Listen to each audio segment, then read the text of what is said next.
Well, welcome to week number 4 of the 6-week webinar on Napoleon Hill's classic bestseller, Think and Grow Rich. My name is Steve Lundy, and I will be your most humble host for this evening's call. Before we go any further, I'd like to do a quick review of last week's call. And then what we'll do is we'll talk a little bit about tonight's call. It's going to be a great call. There's lots of incredible information to cover, so we'll get going right away. And of course, I need to do my gratuitous host picture shot on the screen. I don't know why we do that, but we do. So last week, let's get right into it here. Last week, we discussed the chapter on autosuggestion. And we started off with if you remember, by clearly defining what autosuggestion is, and how it works, and how we can work with it to improve our results. After that, we moved into the chapter on imagination, where we spoke a little bit about the blending of faculties. We spoke a little bit about combining imagination and action. And without action, there can be no manifestation. So in this chapter, we focused mainly on creative imagination.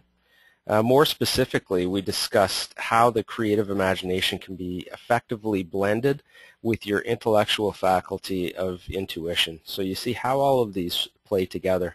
One requires the other, and it's kind of interesting when you and very deep when you start to look at how these work in conjunction with each other. And finally, we ended the evening by discussing the most common mistake that people make using their imagination. So that's it from last week. Now let's look at what we're up to tonight. We'll start by looking at Chapter 8, and that's the chapter on decision. And we'll start off by discussing decision-making habits and how these habits impact the level of success that we achieve or do not achieve. This will lead us into the topic of how other people's opinions can affect our decisions if we're not careful and we're not present to that happening. We'll also talk about the failure, talk specifically about failure and what it means to fail forward, a concept that many haven't heard, and you know, really is the result of a lot of aha moments as I've gone through these webinars. Then we'll finish the chapter by talking about risk when it comes to making decisions. All right, from there, we're going to turn to Chapter 9 on persistence. And for me, this is really a bit of a turning point in the book. I found that the book got a little bit larger for me in this chapter and continued that way towards the end of the book. In the beginning, Hill starts out by talking about a secret that's contained in the book, and he challenges us to uncover it. Then he goes on to share some great stories and lessons, like the incredible story, the 50-cent lesson in persistence. And he talks a lot about desire and the need for a definiteness of purpose. And it's great to learn about these things.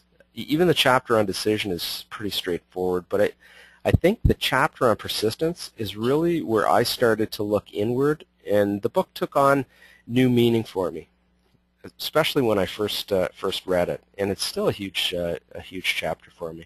Most people I've guided through this book since have agreed that it continues to, from this point, to get really large for them, right up until the end of the book.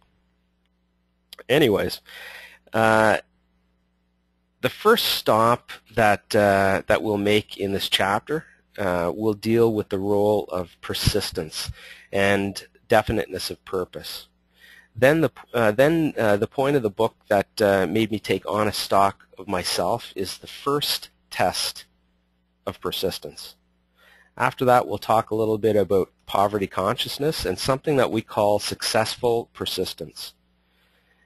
Now, as we go along, we're going to bring your attention to, or I'll bring your attention to a couple of other important points, and you guys feel free to bring to my attention some important points as well, as this is interactive. And from there, we'll end the webinar by talking about some of the common mistakes that people make when they're setting their goals. All right, sound good? Lots to cover, so let's get going. Let's have a look at page 117. I'll pull it up on the screen here. And this is from the special edition ebook that I sent out. And this is paragraph 4 on page 117. Napoleon Hill says here that analysis of several hundred people who had accumulated fortunes well beyond the $1 million mark disclosed the fact that every one of them had the habit of reaching decisions promptly and changing these decisions slowly, if and when they were changed. People who fail to accumulate money, without exception, have the habit of reaching decisions, if at all, very slowly, and of changing these decisions quickly and often. Now, there's so much to be learned in this book, and I think that this paragraph is one of those to really take action on. I'd like to point out that Hill uses the word habit twice in this paragraph, and what he says is that reaching decisions promptly really is a habit. What is it? It's a habit. Reaching decisions promptly is a habit of successful people.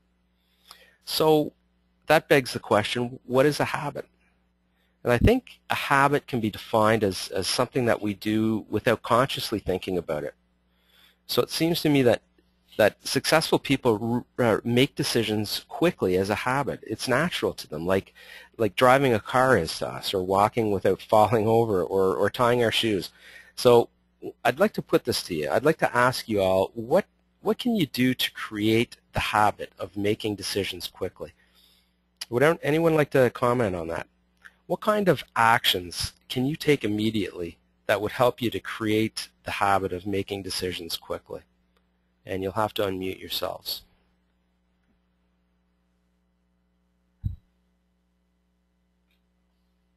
Anyone want to comment on that? Hi, Steve. Hey, David. Can you hear me? Yeah. I think that to begin to immediately deform the habit of making decisions quickly, I think it's to just understand yourself and to have confidence. Because I'll give you an example from myself, and I can only speak for myself here, is that when I started to gain confidence and understand, okay, that I could really do anything in life, okay, then you just do those things that make you confident, and then you decide to make decisions and just act on them, regardless. Like, it doesn't matter what people think or what they're going to say or anything, you just do it. Right. So I look at it as developing confidence in yourself, whatever that's going to take. I mean, that's different for everybody, and that's to be able to make decisions. So you're saying identify the things that you're good at and do those, and that will in itself build the confidence to make these decisions and move quickly. Yeah, because if you're not encouraged and supported, and like if I take a look at it, like when you're young, the thing is that you've got to find a way to do that for yourself, or do it externally outside of usually you start with your family, or sometimes it comes from a sports coach, or sometimes it comes from another person who's just, who understands that in you, and like I said, recognizing qualities and abilities in you. And it's like the impulse of energy. They just give you that shot. Well, how do I get confidence? Well, the thing is, it's from encouragement and support. So yeah, it's like a seed. Just get that seed, and then all of a sudden, it just grows, and then that's the way I relate it. That's the way I can relate to it for myself, anyway. Yeah, well, we'll talk a little bit more about that. One of the things that you mentioned there, and that is surrounding yourself by supportive people. That's huge. But you can. Thank you, David.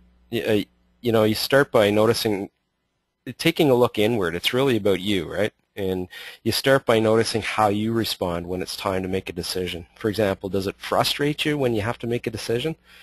You know, do you have to gather a ton of information and analyze every little piece of it before you make a decision? These are all things that you need to, you know, to take a good hard look in the mirror when it is time to make those decisions.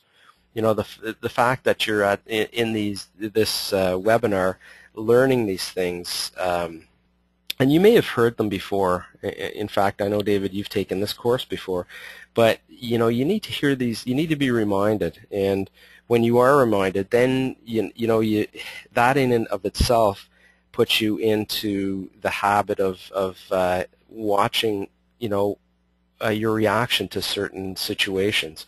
So how do you react when it comes time to make a decision? If you can stop and take a step back and look at yourself, it's really important. It's really an important step towards changing the way that you do make decisions, if in fact you do need to you know, improve that process for yourself. You know, most people, and you know, we're humans, and we're also conditioned to think this way, but most people think of the worst thing that can happen when they're looking at whether or not they should act on a decision or not. And I think we're also very intuitive beings, and that's a muscle. That's like a mental muscle. That intuition is one of the faculties that we can work on, right? It's like doing curls in a gym. The more you work on it, the better it becomes. And I think when you start to really refine that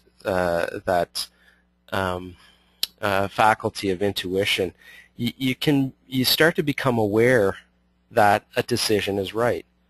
And when you become intuitively aware that a decision is right, you should begin immediately to make efforts to make that decision quickly, not mull it over, make the decision quickly. One of the other things that's critical in making decisions quickly is having a clearly defined purpose and clearly defined goals. And that makes it easier to ask the question that we talked about last week, if you recall. If I act on this, will it move me closer to my goal? And you know, from here, a person is able to make powerful decisions based on that answer on the answer to that question. If it moves me closer to my goal or my purpose, you act on it. You move. You go. You know, you don't mull it over. You go. Okay, how about this? What do you think prohibits most people from making quick decisions? Anybody? Yeah, Mary has interjected with fear. I think Mary's mic is not working, so she can. You might be muted. 1 second.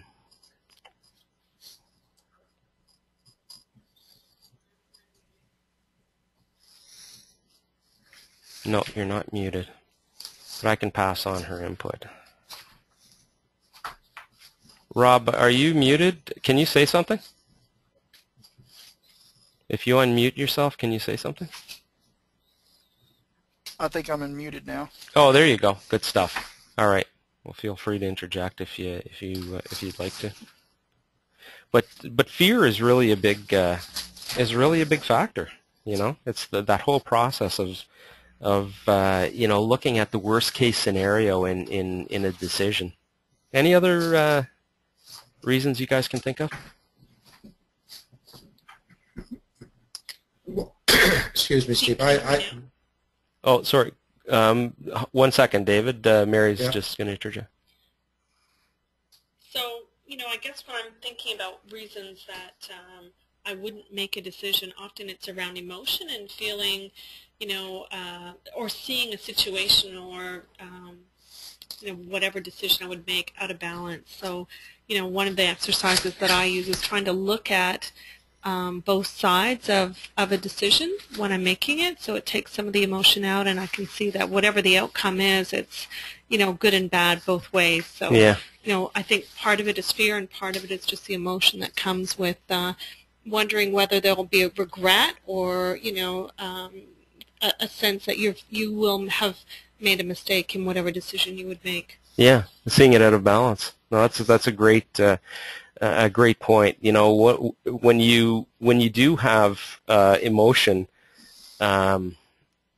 strong emotion around any subject, any decision that you're making, you're really not seeing it out of balance. The law of balance says that everything, is as good as it is bad. There's just as much good as there is bad. Everything needs to be in balance, or it would throw the universe into complete and utter chaos. The way we perceive it may not always be in balance. So that's a great point, and a great exercise to to conduct when you are in the process of making a decision. So what we're looking for here are tools that will allow us to move quickly through the decision-making process. David, you had input? Yeah, one of the things that I think that comes to mind, I guess, and I guess the root of it still is fear, is when we can ask ourselves the question, it's like the self-chat or self-talk, what will they think? Yeah. If we start to focus on like what others are going to think or say, then the thing is, then we just block ourselves, because we paralyze ourselves with the idea that other people won't approve of what we think or what we think or what we're going to do. So true, isn't it, David? It's so true. That's probably the biggest reason for me, and I'm looking at the people around me and some of the reasons why, or some of the things, the times where I've had to make decisions and maybe failed to make a decision or act on an opportunity, and that is, what are other people going to think? That's huge in network marketing or multi-level marketing. Because there are so many paradigms and history around the industry that have, now people look at this, and even if they understand the industry, they also understand that there's people who are going to sit in judgment of the industry and people who get into the industry, and a lot of people are just not prepared to go there. They're not prepared to share, a really good opportunity to the people that they love, because they fear the reaction that they're going to get, or what their loved ones or friends, family are going to say, and that's huge.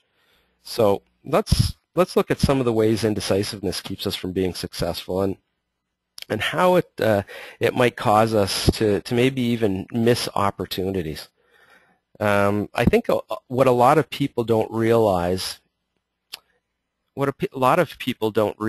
is that a whole host of new possibilities open up for us when that really don't exist until we make a decision. For example, the questions that people will ask once they've come to the point where they've made a decision, they're going to be completely different than the questions they asked before they've made that decision. We always say that since answers and questions are different sides of the same coin, if you want to get better answers, and we talked a little bit about this in last week or the week before, if you want to get better answers, you have to ask better questions. So once you make a decision, you really do start to ask different and better questions, and the answers allow us to begin to see possibilities that just simply they were there, but you couldn't see. They were not in your awareness until you made that decision. It puts you into a totally different state of vibration. Let me give you an example. So we've all heard the saying that to be successful requires that we be in the right place at the right time. And that might be true, might not be true, but that might be true. But there's another part to this. While it's important that you're in the right place at the right time, it's worthless if you're not aware that you're in the right place at the right time. And not only do you have to be aware of that, you then need to be able to make the decision to act on it. And plenty of times, and I'm speaking from my experience, plenty of times I've been in the right place, and I've been aware that I've been in the right place, but I either took too long processing it and missed the opportunity, or I just made the decision not to act on it. It's so those are two choices that I made. And those choices, and they're choices. I could have chosen to look at whether or not this is getting me closer to my goal and acted on it, or quickly, or I could have chosen to ask the same question and just gone ahead and made the opposite decision. That is to act on the opportunity that was in front of me. So if you subscribe to the notion that you're always in the right place at the right time, and that's a whole other seminar's worth of discussion, then you can see that making a decision not to take any action is a critical mistake. So let's move to the bottom of page 117, and it's one of the reasons why people maybe fail to take action. And Hill says here that a majority of people who fail to accumulate money sufficient for their needs are generally easily influenced by the opinions of others. They permit the newspapers and the gossiping neighbors to do their thinking for them. Opinions are the cheapest commodities on earth. Everyone has a flock of opinions ready to be wished upon anyone who will accept them. If you are influenced by opinions when you reach decisions, you will not succeed in any undertaking, much less in that of transmuting your own desire into money. Powerful stuff. So I'd like to pause here for a moment, and I'd like to open it up to everyone on the line here. And I just want to ask, do you think that this is true? Do you think that the statements here that Hill is making are true? And secondly, how do you feel about this paragraph, just in general, that we just shared? Because there's a lot being said in that paragraph. Yeah. Rob, Hi, Steve. Yeah. Go ahead, Dave. Okay, I think that it's true. I don't think it's the complete reason why a lot of people fail to succeed or to do whatever they do. But I think there's a lot of truth in that, in the sense that, like I was expressing earlier, is that a lot of people live their life by what are they going to think, what are they going to say, because a lot of people grow up, whether it's friends or family, with other people's values, and you're persuaded by every conversation, by everything that's said. And if you're going in a multitude of directions all the time by these opinions, then you're ultimately never going to be going in one direction for a very long time. So therefore, you will not succeed. You'll end up unfocused. You're going to be scattered all over the place, and just like and the next person that comes along, you're going to be like a seed in the wind. You're going to be blown all over wherever that wind just happens to be blowing at the current time. I like to look at it as a piece of debris blowing in the wind, but a seed is actually a better a better analogy, because at some point in time, the seed might make its way to some fertile soil and actually plant roots. So that's perfect. I'm going to use that if you don't mind, David. Sure, go ahead. Thank you, my friend. So I think that's, you nailed it on the head there, and you were talking a little bit about that earlier. You're talking about the influence of others, and there's always going to be an abundance of people willing to tell you how to go about doing your business. If you have a clear picture, and this goes back to making goals and having a clearly defined purpose. If you have a clear picture of what you want, it will make it easier to filter through these opinions and choose ones of value. For example, opinions coming from people who have successfully achieved the things that you would like to achieve, that are in alignment with your goals and your purpose, can be considered very valuable and should probably be acted upon. But you need to also consider this when it comes to money. If that's who you're seeking guidance from people about, less than 3% of the population control the wealth of the planet. So that means that 97% of the masses are generally wrong when it comes to money. So you need to be very careful about whose opinion you seek and how you act what you act on, what you hear, you act on. So the most common problem we see here is that most people really, they do listen to the opinions of others. They're swayed by it. They blow in the wind, as you were saying, David. No, most people are really afraid of what people think of them, even if they know that that's not the right thing. You know, they think, what if I make a mistake? What will they say? What if I tell people about my business that I'm going to start and it doesn't work out? They're afraid then that people are going to say, I told you so. You know, they'll point at them and go, you should have listened to me. Sometimes people will even think things like, what if I go for the promotion or move up the corporate ladder? What will other people think of me then? You know, there's just a host of different you know, internal challenges that we put ourselves through. Steve, as you were saying that, I was thinking of T. Harv Eker, and if anyone's ever been to any of his seminars, he always says, would you rather be right or rich? That's right. And it's true. It's a great, yeah, that's a great saying.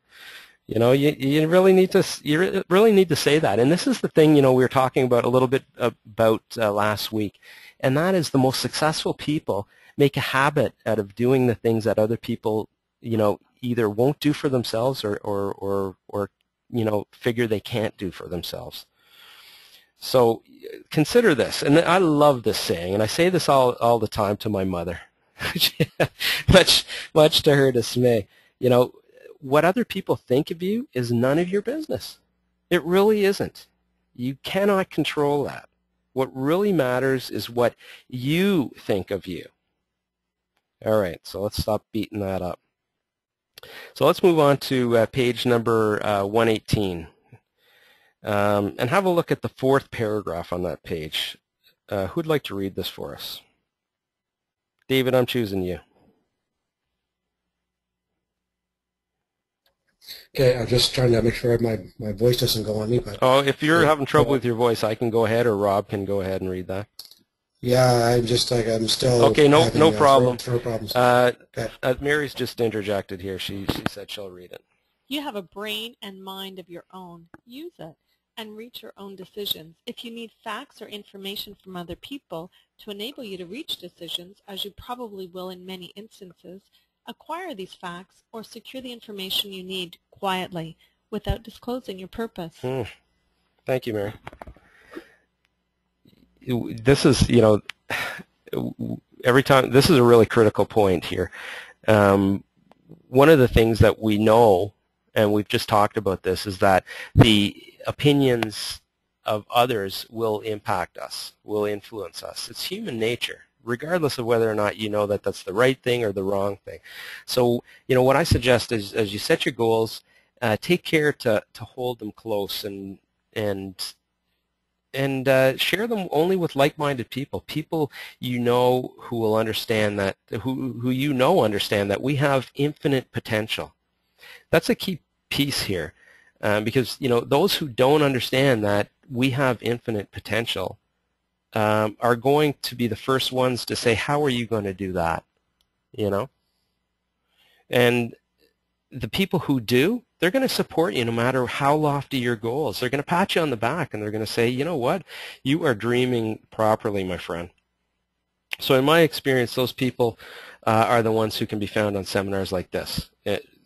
Without question, I've done dozens of these seminars. These webinars and seminars, classroom courses, the community that we've created here in Ottawa in the classrooms. These are people who have made the decision, and guess there's that word again, decision. They've made the decision to expand their awareness, and have learned that, you know, any goal that you can conceive and believe, you can achieve. You see, most of the people closest to you, here's the deal, they want to keep you safe. And so, you know, we talk about, you know, about these people who have their own opinions, and they're sharing those opinions with you, and they're standing in judgment of what you're trying to do. You know, they're not doing it maliciously. They want to keep you safe. They're not interested in seeing you go anywhere that they're not prepared to go themselves. You know, it's done out of love for you and protection of, now get this, the image they have for you in their comfort zone. So everybody has their own comfort zone, and you know, when you talk about comfort zones, you know, a lot of times you'll think that it's a personal thing, that it only impacts the person who has that comfort zone. But guess what? That comfort zone, their comfort zone, extends out to include you and all of the people and all of the you know, the emotional situations that affect that person. So you're part of that canvas that they've painted for themselves. And when you start to step outside of that, it's uncomfortable as uncomfortable for them as it is when you try and step out of your comfort zone. So they want to try and protect you from failure. They don't yet have the awareness that you're gaining through, you know, your courses and the books that you're reading and things like this webinar, where we're sort of expanding on this, you know, these concepts. So the people here on these calls, on this webinar, and webinars like this, know that the first ingredient in success is failure. There are going to be failures, but what really matters is whether you fail forward or backward.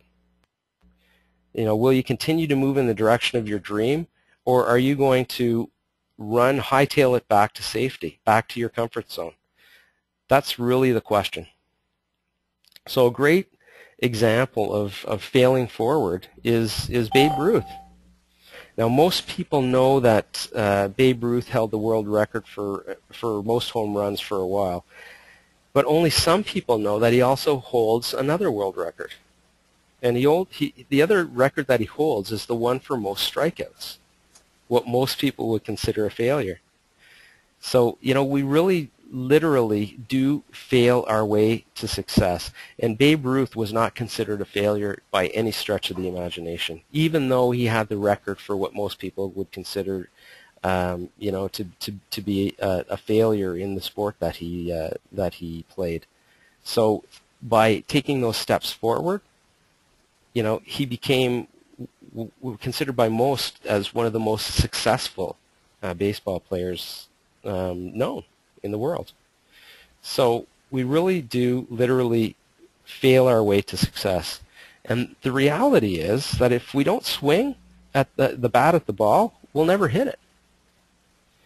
So before we move on to persistence, why don't we have a look at the top of page 119.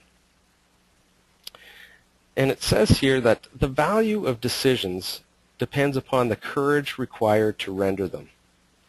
The great decisions which served as the foundation of civilization were reached by assuming great risks, which often meant the possibility of death. So this is such a powerful lesson, and Napoleon Hill goes on to give two huge examples of this. The first one is the signing of the Declaration of Independence. Now, here was a group of men in Boston who knew that the creation of this document could very well see them hanging in the gallows. You know, another that Hill shares here is the story of Abraham Lincoln's decision to sign the Proclamation of Emancipation. You know, both huge emotional and very politically charged decisions of the time. But, you know, it's the taking of that risk that often leads to the great rewards. And as Hill says, the greater the risk, the greater the reward. So can anybody on the call share a risk that they've taken in the past? Maybe share what the payoff was, or even share, you know, what led you to make the decision to take the risk to begin with. What brave soul would like to... I've got a story, Steve. Dave, you go ahead, my friend. When I was 24 years old, I've always, like, I hated work. I hated the idea of working for other people. But yet I had absolutely no knowledge or no experience or no information, okay, to how to start a business or do anything. And So I felt that the only way to get there, and I was living in Jasper, Alberta at the time, and the only way I felt that I was going to get there was to make decisions that would give me no alternative. And so what I did was I spent almost every last penny that I had to buy a new truck, to pack up all of my stuff, to leave Jasper, and then I moved, and I picked a place on the map in BC by pointing my finger towards it, and I'd never even been there before. So I went to a place where I didn't know anybody, I had no knowledge to do what I did, and I just set my mind that I'm going to go there and start a business. And I didn't even know what business I was going to start. And I had only enough money to pay a couple months' rent, and I didn't, once I got there and make a couple truck payments, and I basically didn't give myself any alternative. And I went there and within a year I had another new truck.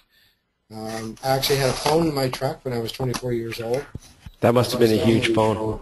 Oh, yeah, it was unbelievable. The size of a toolbox. And I had a business, and I bought my first townhome.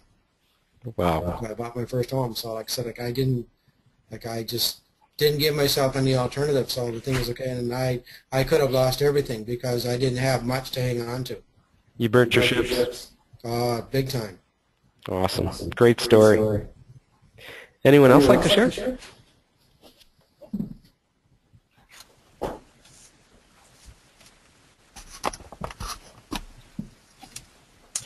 I can share. It's Philippa. Hi, Philippa. Hi. I was about the same age. I was 26 actually, and I'm from Sweden. And I applied to a job on a cruise ship, and they got the letter, and I was 291 in line to get a job. 291 in line. Wow. But I didn't give up. I called them. This was in the 80s, so there was no email or anything. So I called them every week, every Monday I called them. And after a few months, they called me back and said, I think they were tired of me basically, and said, can you sign on in San Francisco in 5 days? And I have to drop everything I was doing, tell that I was working at a hotel, tell them I was going on a cruise ship, rent out my apartment, and just going to, I wasn't sure what it was. Were you in Sweden at the time? Yeah, I was in Sweden. Wow. And it was diving into not knowing what I was diving into. But feeling that was the right I thing. never regretted it. Yeah. We don't tend to regret them. No. You know? Yeah. And it was one person who had been on the ships, and she told me, Philippa, don't do it. You're not going to, it's hard work. Don't do it. But I was just like, oh, if she says that, then I'm going to do it. That's awesome. So I'm just going to put you on mute here. I'm getting a little bit of, I can hear myself reverbing. Yeah. Or you can mute yourself, actually, Philippa. I'll let you do that, because if you want to interject, then you can just unmute yourself. Perfect, thank you. Thank you for the stories. I can share one of my own. Actually, it might not be Philippa. Who is it Philippa? Oh, let me just mute. Hello? Hello? Okay, I think we've found the. All right. So if you guys don't mind, I'll share a story of mine. And if you've been to our courses, you've heard this story before. But really, this is my passion. This is my purpose, and I identified this as my purpose and passion a few years ago. And in fact, I, without knowing it, was doing it in my role in high tech. But I left a lucrative position in a local high tech company. I had a new house and a young family to support, and it was a decision, knowing what I'm teaching you right now, it was a decision that I made quickly and without a shred of doubt, because I knew that this is what I realized that my life was, what I wanted my life to be, the purpose that I wanted to strive towards. in my life. And while there've been many huge lessons and challenges, I've been abundantly rewarded for the risk, that I decided to take, and I continue to be rewarded as I continue on my life path. And that's really the critical piece here, is that this is my life path. I know that, and so I'm going to continue to move towards it. So, when we take risks, we're expressing the essence of who we truly are as spiritual beings. Spiritual beings are always for fuller expression, expansion, and growth. We're energy, and that's what energy does. It seeks great expansion and growth. It's a true part of our essence and our being. So I'm sure everybody on this webinar has been in the presence of a baby. Here's another analogy here, and this sort of explains how we start out as risk takers. So, I'm telling. So you have baby here, and baby's in a bassinet, swinging his arms and his legs around, and then one day he catches one of his feet in his hands, and he puts that foot into his mouth. I'm currently doing yoga, and I just find that amazing that somebody can get their foot in their mouth. But he discovers that when he bites down on that foot, that it's actually part of him, part of them, part of the baby. They become aware of their physical being, and they begin to stretch out and see what they're capable of. Once they start to come into this realization that they're physical beings, they start to crawl, and when they've built up enough strength to stand, they do that, and very quickly they begin to put one foot in front of the next. Do they walk perfectly right from the start? No. They fall. They fall and they get up. They fall and they get up. They fall and they get up. And they do not try. They don't try and fall and then give up. And soon they're running. And if you're a parent, you know the rest of the story. It's just sheer havoc. But we're really born to take risks. But something happens as we grow older. We begin to become conditioned to avoid taking risks. And therefore, we avoid the rewards that come along with it, unfortunately. Any comments on that?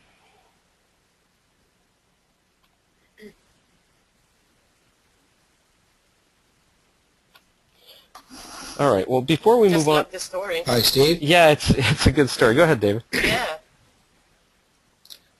I kind of alluded to the idea that inside of us is inside of all of us are gifts and potentials, and I think for some strange reason the vast majority of the world conditions us, like you said, to hold ourselves back, to not to realize those potentials. But once we start to realize them, then you realize, I think, that inside of yourself is something that you can actually become unstoppable.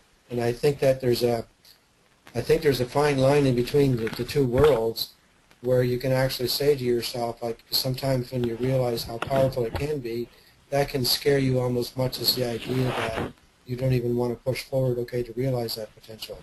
So sometimes I think you're stuck, but I think that once you step into it and you realize that you don't need to be in a comfort zone, I think is a security thing. Mm-hmm. I think then you can break through any barrier and you realize that there is absolutely nothing that can stop you. That's really the decision point, when you understand how great your potential is. That takes a lot of bravery to say, okay, I understand how great my potential is. It's infinite. What am I going to do with that information? And, I like to say that once you know this, you can't unknow it. So, ignorance is bliss, I think, in certain circumstances. And ignorance is bliss in those who are not prepared to take action on the information or the knowledge that their potential is infinite, because they make the choice to go back and settle, knowing what's there and what potential they have if they only act on it. So it really is a courageous decision to move forward and live into that infinite potential. It's kind of I just find it kind of an interesting thing. Mary, did you have something to share? Yeah, Steve, so you obviously know my son and the challenges that, he has. Those on the phone probably don't, but we were told, his dad and I, several years ago, that he would have limited ability as an adult, as a human being, really to be successful in life. And we made a conscious decision. You talked about decisions in this webinar, and we made a decision that we were going to really ignore what these so-called professional experts were telling us, and that we were going to love him and, really support him in being all that he could be and just allow his potential to shine through, whatever that might be. And, we put him in special schools and that would also support that kind of nourishing behavior or whatever. And, you know him today, and he's a really unique, incredible little boy that has, far exceeded what many people would have expected of him, and he continues to. And he doesn't, he doesn't fit into any square, or he's a square peg in a round hole, or however society would label him. But he's, one of the most unique individuals I've ever met, and you've had the pleasure of meeting him, and it really goes to show you that our potential is really unlimited. And I'm really grateful that we had, whatever intuitive insight to say, hey, we're not going to believe what they're telling us, and we're just going to allow him to be. And, he's still really young, but he's becoming a pretty amazing guy. So anyway, I wanted to share that. That's an awesome Beautiful. story. Yeah, it is beautiful, Felipe. You're right. I remember when I was working with Mary at the time, and she came in and she was quite upset when she got that diagnosis. And, I also know that, Mary does, she has a company here in Ottawa as well that does something similar to Keys to the Universe that, that I set up. So she's a life coach as well. So she has access to this information, and this is, this is how powerful the access or the knowledge of this infinite potential can be. She saw that, or she knew that her son had infinite potential, and she chose not to believe what society, the box that the society was trying to put her son in. And the payoff, I mean, the risk was great because she was making a decision not to take the normal path that people would take with with a son who was diagnosed or put into the box that he was put into. So she took that risk, and the payoff has been incredible. Like I met her son back then, and it was a real challenge for Mary and her husband, and I see him today, and I know him quite well, and he's an amazing young man. He's in high school, and he's doing quite well. It really is an amazing story. So it's about it's about taking the risk and also understanding all of the elements of what Hill is sharing in this book. And Right. You go, Mary. Yeah. Yeah. So let's. And Napoleon's son.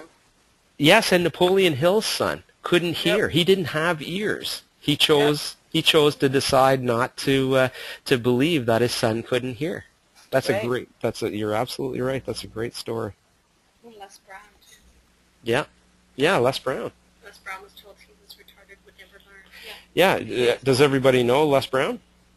One of the best public speakers in the world, and he was I think he was diagnosed as mentally retarded, wasn't he? Yeah. Right. I can't hear you, Mary. Yeah, Mary's actually here with me, so she doesn't have a headset. Oh, okay. Okay, that's okay. Yeah. So. Anyways, that's another great story of. But his story was really inspiring for me, and obviously my husband as well. I went to one of his courses in Florida to listen to him, and that man is absolutely brilliant. When you listen to him present, his ability to paraphrase and recall, profound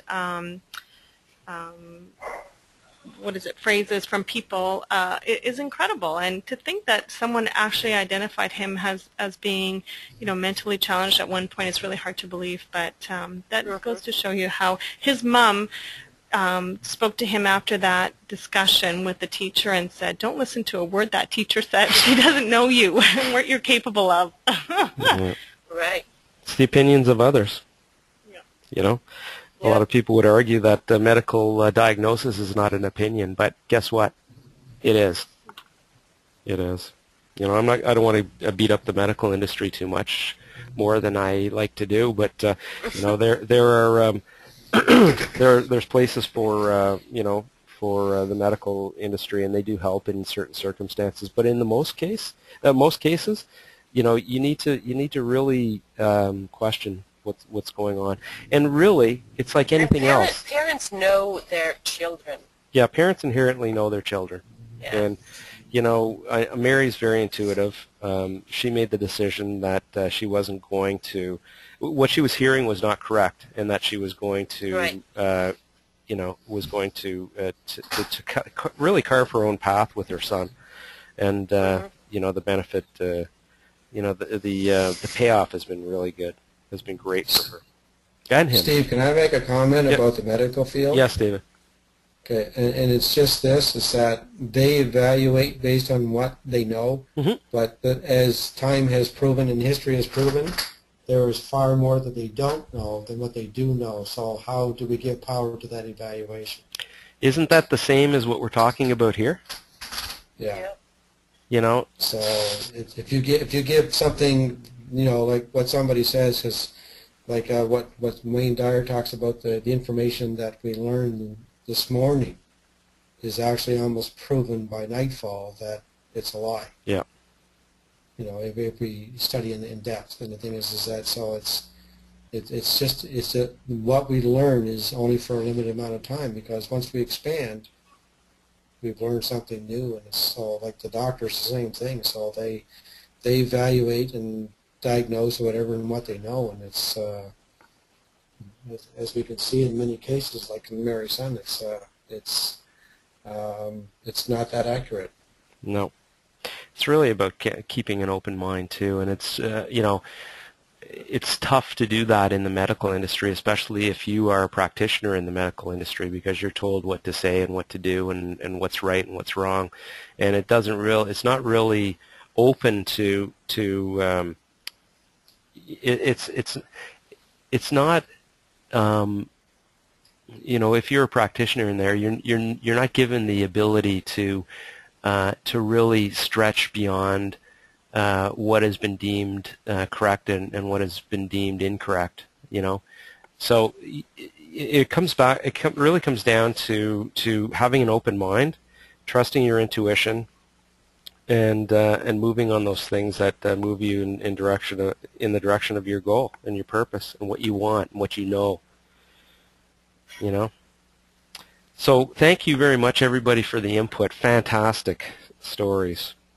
And before we move on to the next chapter, I'd like to point, I just want to, cap this one off by saying this chapter on decision is so powerful, and I think it's true that indecisiveness is one of the biggest nails in the coffins, in the coffin of our dreams. Not making the decision when you intuitively, inherently know that it's moving you towards where you want to go, will, it's like not watering your flowers, really. People are generally unsure of themselves. They're ambivalent, and it's the should I or should I not syndrome. That's what I like to call it. So really, I mean, to cap this off, this thought off. What's going on with my screen here?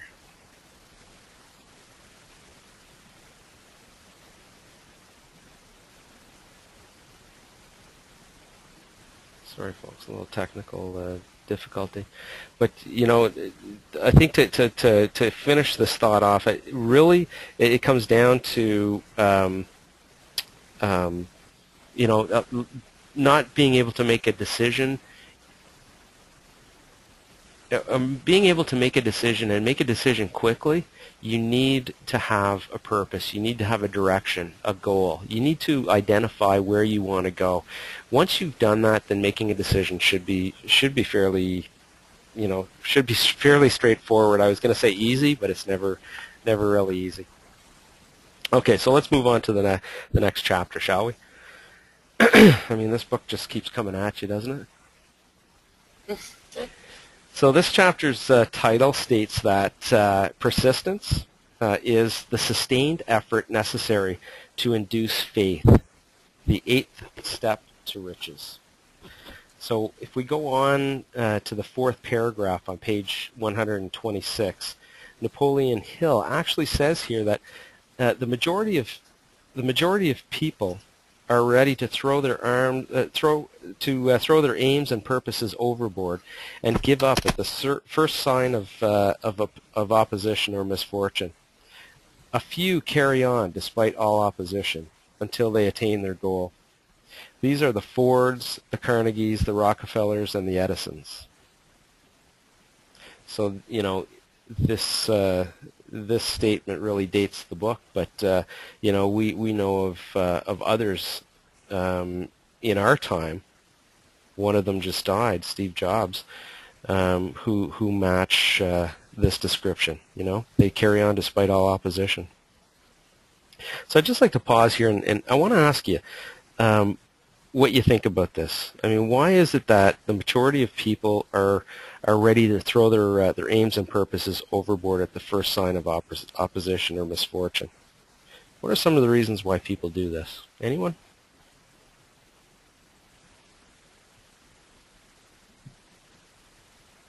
Hi, Steve. Yeah. I think people lack definiteness of purpose. Mm-hmm. If they don't know exactly what they want, they don't have a clear picture in their mind of what that is to them, and therefore an obstacle is exactly that. It's like they say perception is reality, is an obstacle. Mm-hmm. Now, an obstacle is something that we can go through, around, or over, or whatever, or we can let it stop us and block us and stay right where we are. And I think a lot of people are just, I think it's a conditioned form of society that just stops people in achieving and in the realization of their potential. So that's, I agree.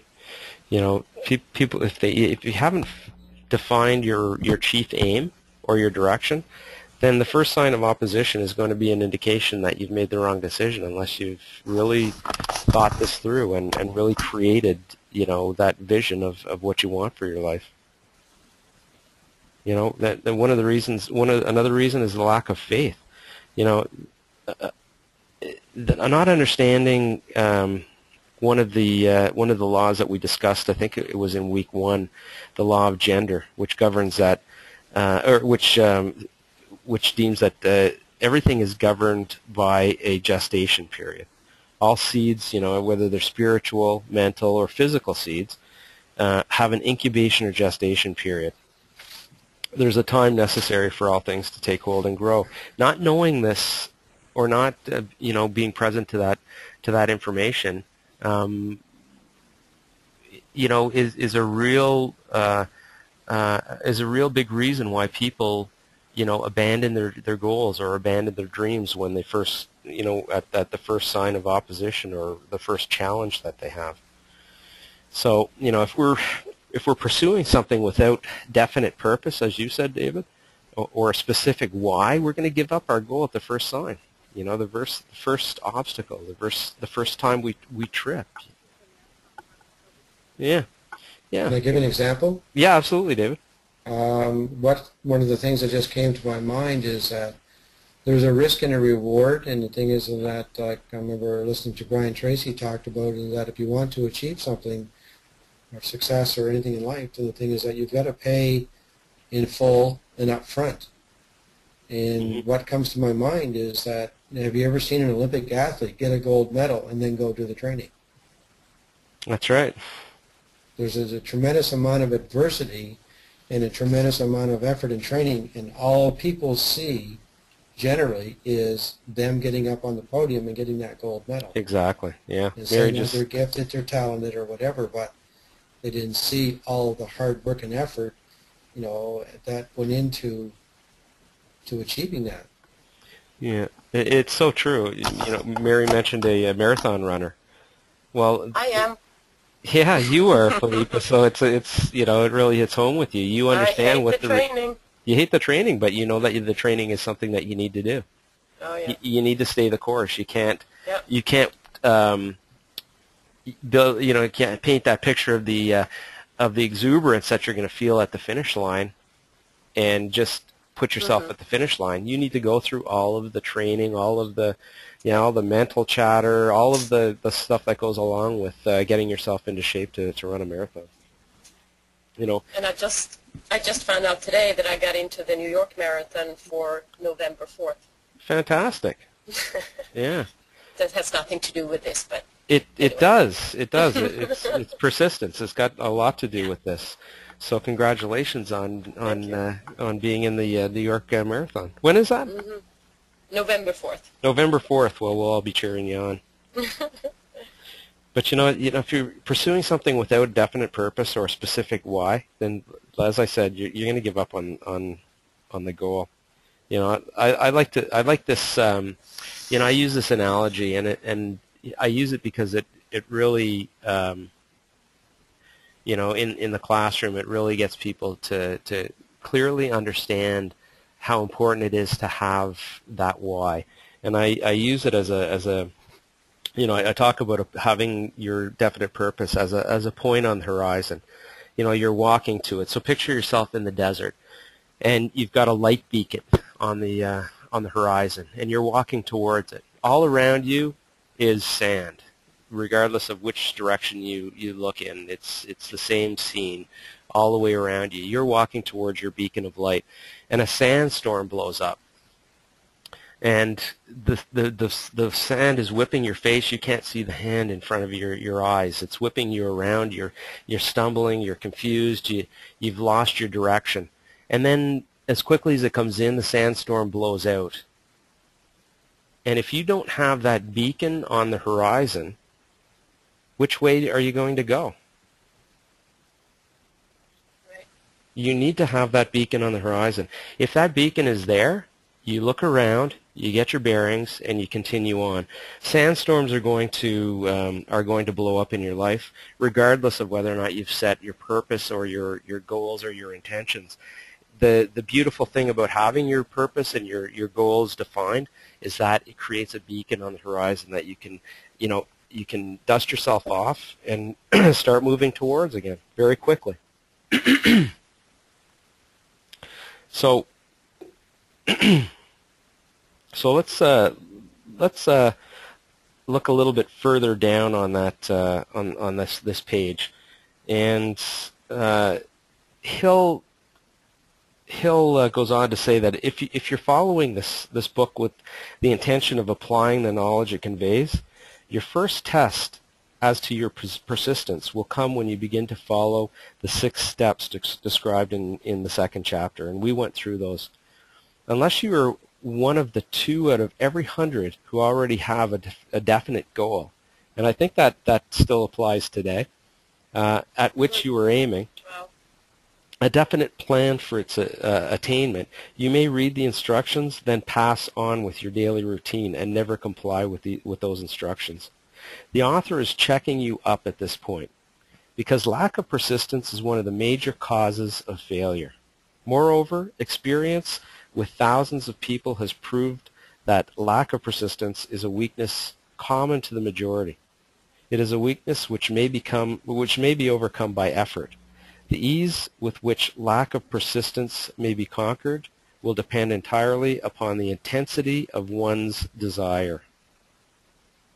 And we've already defined our desire as that point on the horizon, that thing that you've fallen in love with. Reading through these paragraphs reminds me of something that Zig Ziglar would say.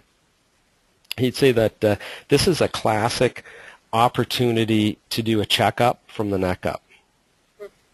And what he would suggest that you're checking for is something that he would call stinking thinking. And you're right. I think that, I think he was right. I think that regarding, the fun work assignments and the reading that I've been assigning as part of this webinar, that this is a great time for everyone to ask themselves, have I really done everything that I was asked to do? And in any endeavor that you take on, Mary mentioned T. Harv Eker, and T. Harv Eker has a saying, and he says that how you do anything is how you do everything.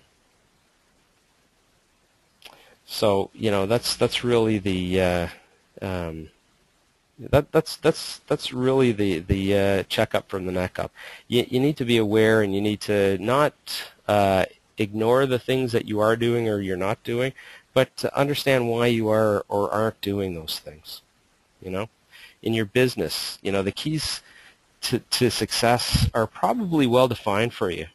Have you executed your success plan to the best of your ability in the business, your chosen business? And if you haven't, ask yourself why. Don't beat yourself up about it. Just be really present to the answers or the excuses that you give yourself, because they're very telling. They're very important. Write them down, journal them, and read through them.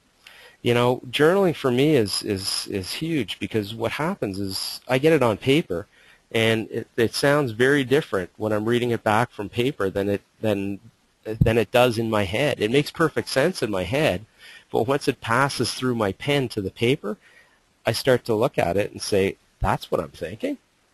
That doesn't make any sense. So journaling is huge. So a lot of the stuff that's going on in your head, you need to air it out. You need to hang it up on the clothesline and really give it a good look, because most of the time you'll shake your head and go, okay, I got to change that. All right. So here's we could talk about a 3% club. A 3% club, or the 3% of the population controlling 96, 97% of the world's wealth. I'd really like it if everyone on the call would participate here, and remember that if you want better answers, you have to start asking better questions. So here's the question. I'd like it if everyone on the line, they could tell us whether they feel that they've done everything that they could have done to achieve better results in their business, and if you haven't, what can you do to begin immediately to do the things that you need to do? Mary? Anyone? I'll speak. Go ahead, David. You're a brave man. The answer is no. I haven't done everything that I can do, because I would have achieved the results that I wanted to achieve, and I haven't. What can I begin to do immediately? I think the first thing that I can do mentally is to commit 100%.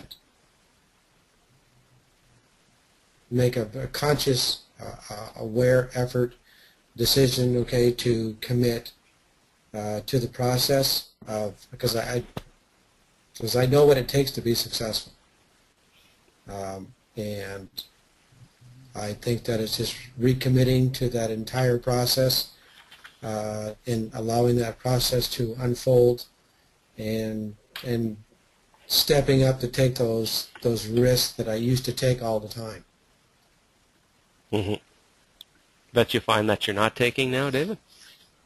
I find that I've like there are some things inside of me that have, like, say, like when you settle, when you become complacent. So the thing is that, like, I'm not as aggressive as I used to be, and I don't want to be aggressive like I used to be before, but I want to be, like, I want to push myself, because I think that there's a lot that I need to learn, there's a lot I need to do, and I think I need to commit to the process of pushing myself to learn that, like committing every day to spending that half an hour, 45 minutes, reading or investing into myself somehow, some way, listening to an audio, reading the book, journaling, doing whatever it is. And as far as the whole business process goes, well, I have one business that I just manage, and that's all I do. But the network marketing side of it, Yeah. I have to commit to that entire process and follow through on all of it. Mm-hmm. It's the hardest easy thing that you can do, right? Yeah. It really is. It's it's completely it's both defined of those in for us. one, exactly. Yeah, it's completely defined for us. Here are the success steps. Not one, not two, but hundreds have become successful by doing these steps, and yet we don't do them. Fear. Kind of interesting, isn't it? Yep. Yep. Has everyone completed the 6 practical actions? Yep. From Chapter 2? Yep. Excellent. That's a great start. You should be starting to transmute your financial equivalent into reality. Or your desires into the financial equivalent, I mean. I know. Yeah. I just have to, I need to schedule myself. I Yes. have a hard time saying no, and I'm involved with non-for-profit organizations, and I just have to step back and say, I need to do what I have to do and get back into my business Yeah. and concentrate more on that. Scheduling your time's huge because, Yeah. I wouldn't suggest that you stop doing your not-for-profit No, work but because you it takes, today I spend a lot of time, and I know I should have cut down on that time. Yeah. Yeah, I think, when you start scheduling my time. Yeah, when you start to schedule your time, what that does is it creates an opportunity for you to say no. Yes, exactly. Yeah. And I mean, you're still going to help them because you've scheduled time to help them. But it really starts to become, we all know this stuff, right? I'm not introducing you to schedules for the first time in your life, but really, it's when you start to look at why a schedule is important, you really start to realize that that you're not going to become successful unless you do. Start scheduling your time, because what you want to do is you want to make sure that all those things that are important in your life are a part of your life, and a schedule will guarantee that happens. If you really want to see what you're truly committed to, take a look at your calendar. If you are keeping a calendar after the fact, or look at your bank statement. What you're spending money on is what internally you're deeming important. And when you do take a look at that bank statement, you're going to be fairly surprised, probably. Yeah. So when we talk about stinking thinking and all that, it makes me think of the part of the book where Napoleon Hill started to talk about poverty consciousness as opposed to money consciousness. And I think that part starts over on page 127. He says, spasmodic or occasional effort to apply the rules will be of no value to you. To get results, you must apply all the rules until their application becomes a fixed habit with you. In no other way can we develop the necessary money consciousness. Poverty is attracted to the one whose mind is favorable to it. That's huge right there, that one statement. Poverty is attracted to the one whose mind is favorable to it, as money is attracted to him whose mind has been deliberately prepared to attract it, and through the same laws, no different. Poverty consciousness will voluntarily seize the mind which is not occupied by money consciousness. Interesting, isn't it? We revert to the negative. A poverty consciousness develops without conscious application of habits favorable to it. The money consciousness must be created to order, unless one is born with such a consciousness. Catch the full significance of the statements in the preceding paragraph, and you will understand the importance of persistence in the accumulation of a fortune. Without persistence, you will be defeated even before you start. With persistence, you will win.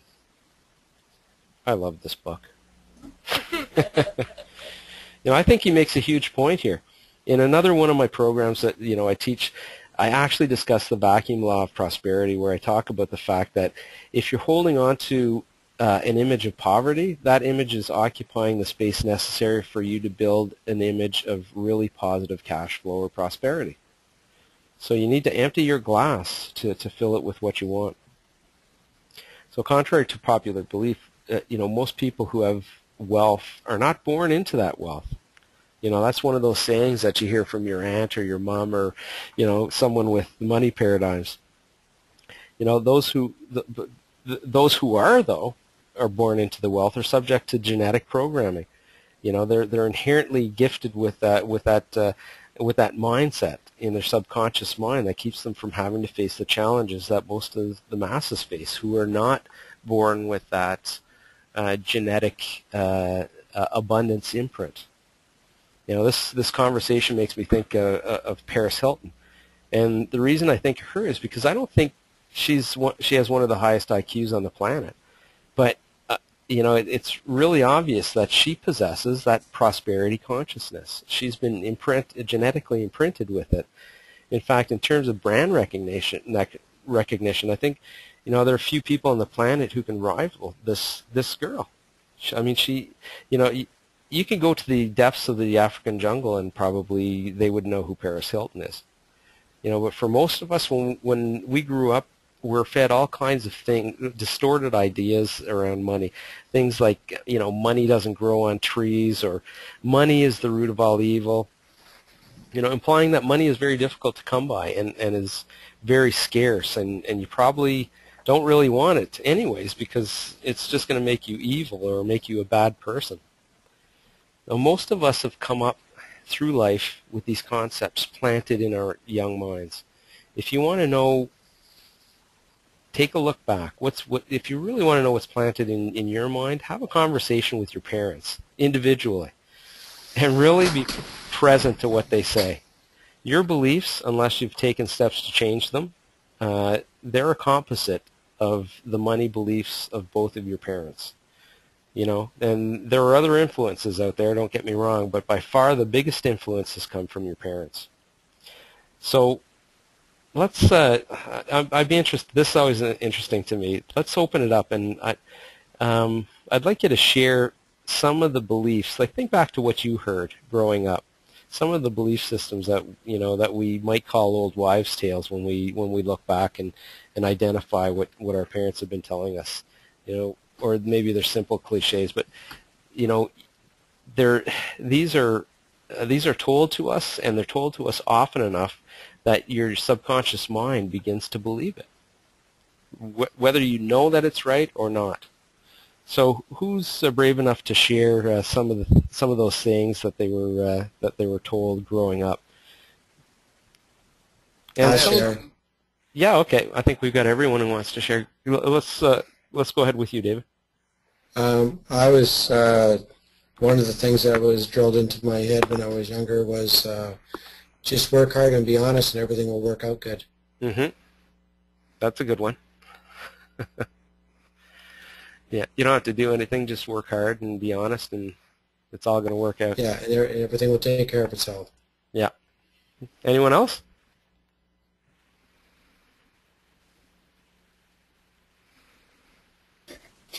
Here's a couple that I heard. Clean your plate because there may not be enough food for tomorrow. I was told that I needed to save for a rainy day. So, what am I attracting with that statement? Rainy days. This is one that I was told a lot, and it was usually told to me when things were going well or when something good happened. I was told that no matter what, they always get you in the end. So I just believed it. I didn't even know who they were. I didn't even question who they were, but I knew that in the end, they're coming to get me. So really, that instilled a belief in me that it doesn't matter. Like if you're working towards something, you may get it, but in the end, and you start, they'll take it from you. You'll lose it. Huge. When I started to look back, it's really a good practice, a good exercise to look back and just identify, with love, some of the things that you heard from your parents growing up. They're only giving you what they were given, and they're only giving it to you out of a sense of protection. So, but what happens is these become beliefs that that may or may not be serving you right now. So these are all great. I'll let you know next week.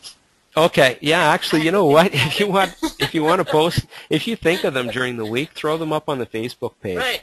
Yeah, I will. Because it's fantastic reading for people, and really what happens is something that you've heard. Well, guess what? Somebody else may have heard, and it might trigger them to take a look at what may or may not be working for them. Well, this triggered a few things, so I'm just like, yeah, that's true. Yeah. Mm-hmm.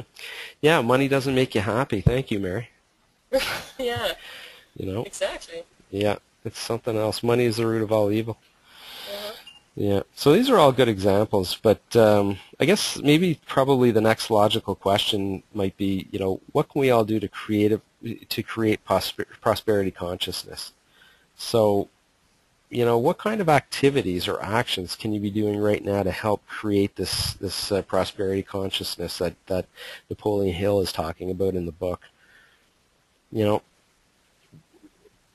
Does anyone want to share? I can continue on here. Go ahead. I think journaling your thoughts. Yeah, absolutely. Journaling your thoughts to really know what you're thinking and becoming consciously aware of that, so that if we know what we're thinking, we know what we need to change. Absolutely. Really taking stock of what's going on in your inner dialogue is huge. I mean, for me, change is not possible unless you're doing that.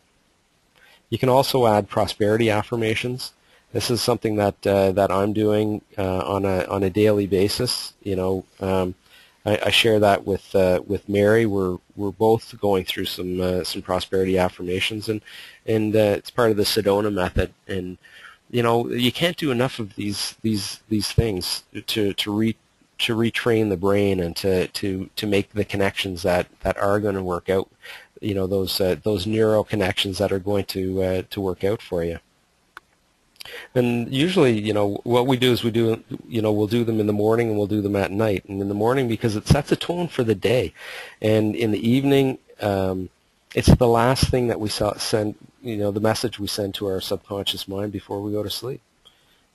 So we should also be aware that when we're experiencing poverty consciousness, and use these affirmations, we can use these affirmations to help flip our thinking. So if you're thinking about what you're thinking about, you're going to catch yourself, and this is a tool that you can keep in your pocket to flip your thinking. So if you know that you're getting down on yourself from a financial perspective, or you're saying things that are part of that poverty consciousness, use those affirmations to immediately begin to start flipping your thinking. At first, it may not, because you're at the vibrational level of the poverty consciousness, what you're telling yourself. At first, it might seem like a challenge to repeat these affirmations, but if you continue to do them, you'll lift yourself out of that state of vibration and into more of an abundance vibration. You need to continue to study. I mean, the study of ourselves is infinite. As we said before, we have infinite potential. So there's no end to the discovery of who we are and what we're capable of. So study is huge.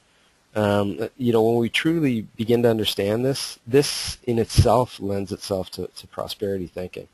Because when you start to think about the potential that we truly have, you start to think about the possibilities that we have for ourselves.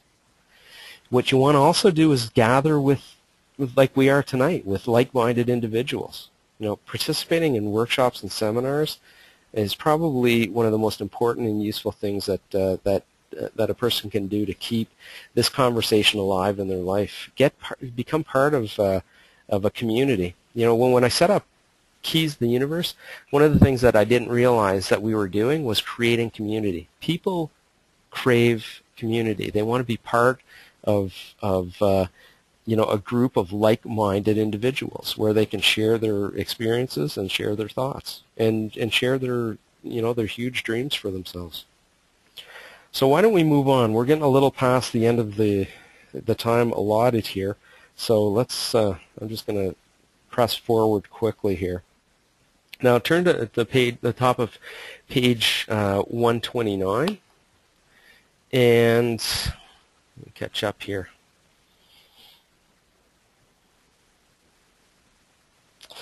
So the last sentence in that beginning paragraph where it says, where he says, one thing we all know, if one does not possess persistence, one does not achieve noteworthy success in any calling.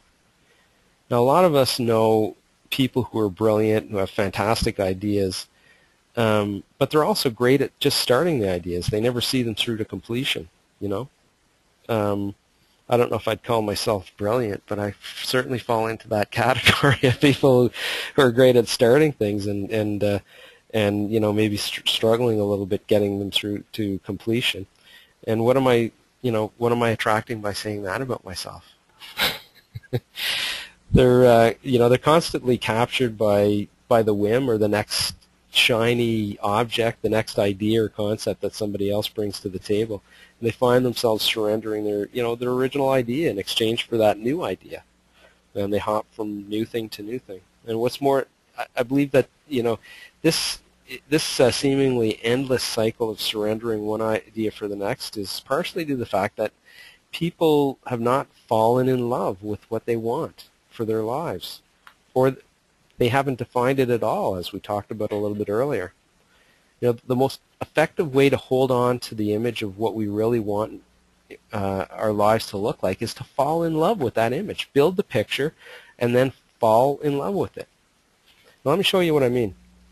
So I'm assuming that everyone on the call has been or is currently in love with someone. And I mean truly and deeply in love. So tell me this person, now picture this person. Do you have, or did you, or do you have a struggle at all to think about them? No. You have to struggle not to think about them so you can stay focused on the things that you should be doing, Do you daydream about them when you're driving or when your mind wanders off?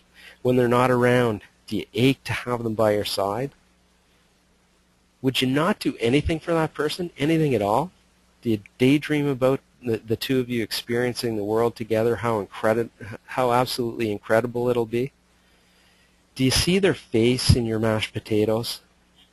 That's important. This is true love. This is the same thing should apply to your goal or your dream. You have to truly be in love with your goal. And if you've chosen the right goal, that's what it should be like for you. You should yearn for the present of that goal. It should be like, when you're separated from the goal, if you're blown off course, you want something tangible to quickly bring you closer to it again. You want to jump back on course. You want to identify quickly those things that are not getting you, moving you in the direction of that thing that you love so much. Just like the face of the one that you're in love with, you need to hold that. You need to perpetually hold that clear image of your goal. Love is really a resonance, and our goals should really resonate with us. And this takes us right.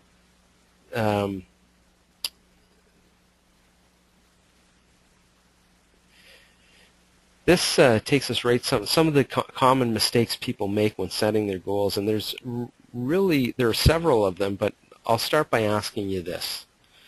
What do you think are some of the most common mistakes that people make when they're setting their goals?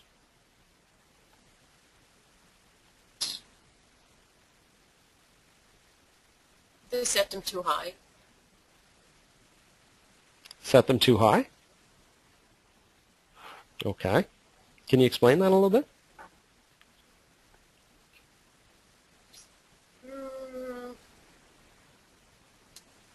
I'm not sure.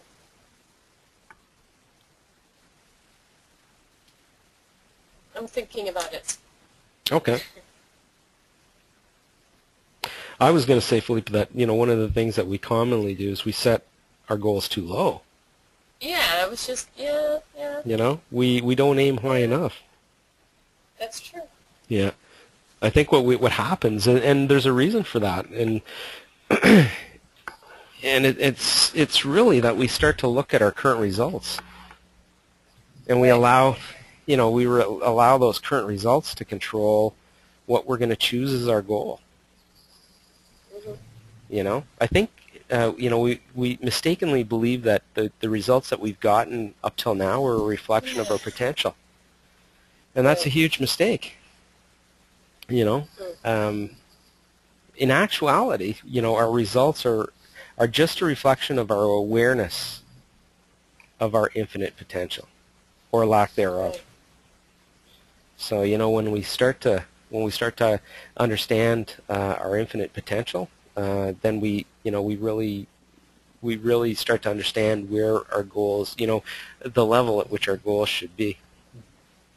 We become aware that we have infinite potential, regardless of the appearance of things. We develop the understanding, the courage, and the faith to choose whatever we want for our lives once we have that awareness of our infinite potential. But you say that we set our goals too high, and I tend to agree with that at a certain level. I think what we want to do is we want to set very lofty goals for ourselves, and then our short or our interim goals, I think we need to set those based on our current knowledge. So we need to set goals for ourselves that are lofty, but we also need to set short and interim level goals based on the facts that are present to us right then and there. And by setting those short-term goals, then we move ourselves closer to our lofty goal, and more things become apparent to us. Step by step. Exactly. Yeah. So I don't know if that's what you meant there. I totally agree with. I totally agree with that for your short and your medium-term goals. My point, I think, with this was to understand, was to identify or to call out that we now understand that we have infinite potential, and that our goals should be very lofty. So thank you for that. I also think that one of the most critical mistakes we make when we're setting goals is choosing our definite purpose is wondering whether or not we're worthy of this goal. When what we should be asking is the goal worthy of us? Are we willing to trade our life for it? And these are all questions that you can ask yourself to develop that real passion for your goal and where you're going. Our goal is our chief aim. It's why we're doing everything that we do. We have to be in love with the goal. It becomes a means to an end to achieving something greater than we currently have in it, or that we've currently created in our lives. Again, the 3% question we should ask is my goal worthy of everything I'm going to do in order to achieve it? And that just feels like such an empowering question, Am I worthy of my goal? Is my goal worthy of me? And lastly on this topic, I think that we fail to take action on our ideas, that are in harmony with our purpose or our goal, because we just don't know every step that we need to take to implement the idea or to achieve the goal. We can't see it from the very beginning to the end. And wouldn't you agree that the ease with which we will take action on our ideas is directly proportionate to how in love we are, or how passionate we are about this goal that we have set for ourselves? I look at John F. Kennedy and his speech about going to the moon. They didn't have the technology. They didn't have remotely close to the technology to send a man to the moon and bring him safely back. But that didn't stop him from making that famous speech in 1959, saying that by the end of the following decade they will have done that? All they needed was the will to do it, and that's actually what von Braun said to Kennedy when he asked him, "What will it take to to get us to the moon and back?" He said, "The will to do it." Pretty interesting stuff. So on that, before we begin to wrap up for the evening, a little bit late, I apologize, I'd like to flip over to page 131, where our friend Mr. Hill says, "Here you will find the real enemies which stand between you and noteworthy achievement. Here you will find not only the symptoms indicating weakness of persistence, but also the deeply seated subconscious causes of this weakness. Study the list carefully and face yourself squarely if you really wish to know who you are and what you are capable of doing. These are the weaknesses which must be mastered by all who accumulate riches." I would like everyone to take note as you review each of these enemies which stand between you and noteworthy achievement, that Hill is clearly indicating that our weaknesses aren't external. They come from within. And that the causes are not outside causes. They're not anything you can point your finger outward at. Each of the symptoms lives in our subconscious mind. So let's look specifically at point number 1. I find it interesting that at the head of the list is failure to recognize and to clearly define what one wants. It's just so clear to me that, when someone struggles in this area, really has not defined their purpose, and I'll be including some work around this as I define my weekly training that I'll be launching after this webinar, and it's all around goal setting and proper goal setting. But tonight we studied the chapter on decision, and towards the end of the 6-week webinar, I'm going to ask you to consider making the investment in yourselves, and to free up the time to attend this weekly training. I'm going to be putting this on for everyone who is part of the NUMIS team, and it's really part of the extension of what I want to do with with SteveLundy.com and my purpose and my passion, and that is to share this information. So, I'm understanding that this is a huge commitment, an hour and a half each week. So what I want to do is I want to take this training and really reduce it to a smaller piece of training where there's, where I introduce a concept, and then we have a lot more discussion around that concept, and reduce the calls to an hour from what is now more than an hour and a half. There's just so much information here, so I'd like to sort of drip it on people as we go along, and really pull apart these concepts and give them the time that they really deserve. So one of the things that we teach and that I teach and that Napoleon Hill is teaching here is that until we've made the decision to do it, we have no business thinking about how. And we're talking about our goals here. It's like once we made the decision to do something, the how always shows up. You take that first step, and then the next step becomes apparent. So make the decision now that you're going to be part of that weekly training that I'm going to be putting on, and then have faith that if you don't think that you have the time, all the things that will be required for you to take that course will be attracted to you, and things will line up. And this is in perfect alignment with what we spent the last 4 weeks studying, and it's a perfect time for you to exercise this in your life. So I'll be announcing more details about that ongoing training in the weeks to come. So let's continue with our wrap-up for now. And there was a lot of information shared tonight. So we discussed in Chapter 8, decision. We started off by discussing the need to make decision-making a habit, and how this is what has made the wealthy really wealthy. That led us to the topic of other people's opinions and how we need to be guarded with whom we share our goals and our dreams, or the people around us with less knowledge about their potential may attempt to influence us and for our protection in their minds. We also talked about the failure that failure is an essential ingredient to success, and what it means to fail forward. Then we finished the chapter by talking about risk and decision. And from there we turned to chapter 9 on persistence. And we talked about persistence and the definiteness of purpose. Then we spoke of the first test of persistence. And after that, we covered a little bit about poverty consciousness and touched on what we call successful persistence. Lastly, we discussed some of the common mistakes that people make when they're setting their goals. And that was tonight's class.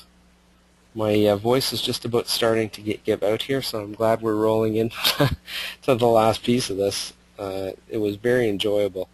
And so I'll share with you the fun work that we have for next week.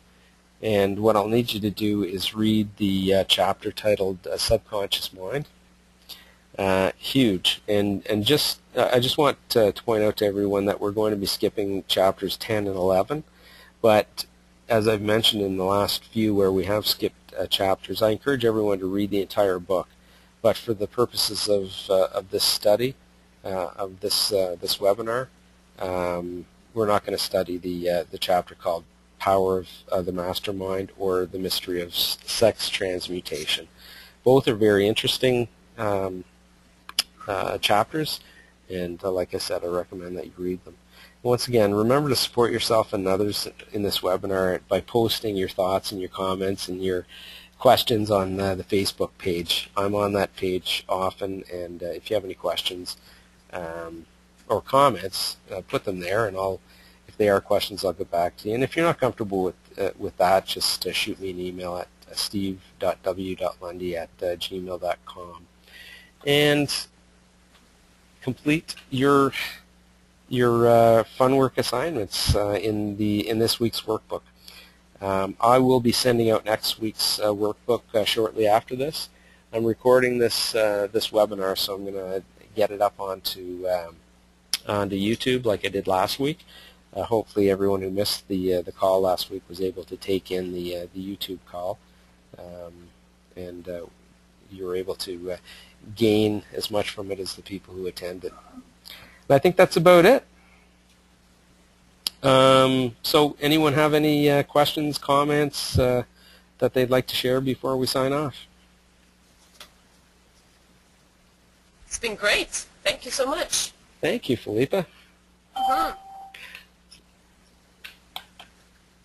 Steve, I think it's just an absolutely fantastic way to get the year off to a start and to do some reframing of the whole thought process and get moving in the direction that we all want to go in.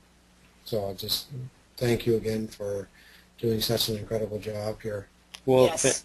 Thank you very much, David. Yeah, I get as much out of this as everyone on the call. So it is a really great way to start the new year off. It gets you thinking about the things that you need to be thinking about, and allows you to create to kick off 2012 on purpose.